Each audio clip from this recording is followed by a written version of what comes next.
अभी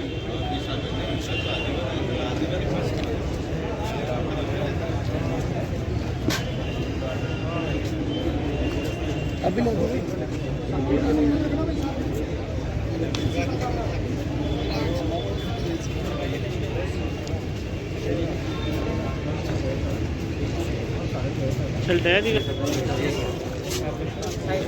एक बार जो आराम से धीरे धीरे आराम से धीरे धीरे थोड़ा साइड में जाओ।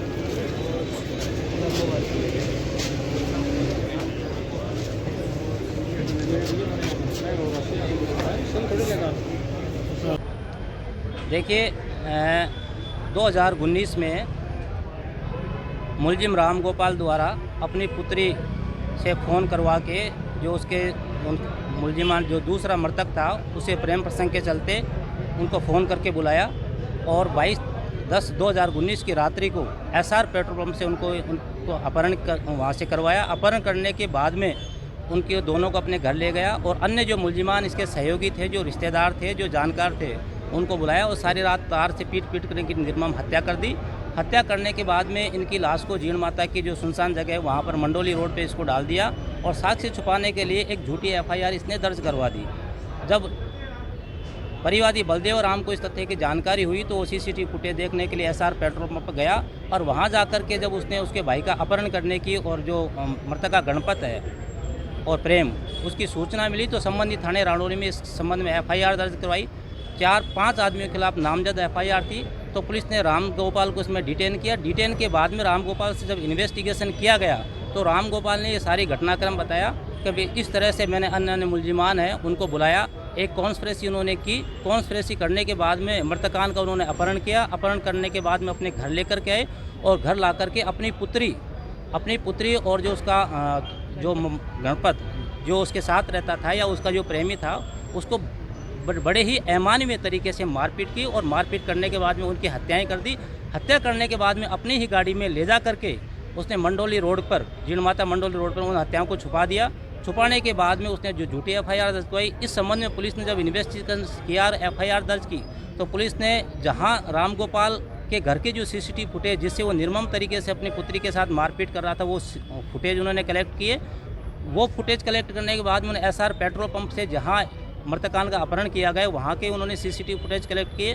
सीसीटीवी फुटेज कलेक्ट करने के बाद में इनके जो कॉन्स्पिरेसी थी, कॉन्स्पिरेसी के संबंध में इन मुलजिमान के जो मोबाइल की जो लोकेशन थी, उनकी जो डिटेल थी, उनकी सबकी फर्द विश्लेषण तैयार की और विश्लेषण तैयार करने के बाद में इन जो मुलजिमान थे इन सबका जो आरोप में इन हत्या करने में शामिल थे उन सबको गिरफ्तार किया और गिरफ्तार करने के बाद में 14 मुलजिमान के खिलाफ आरोप पत्र न्यायालय में पेश किया।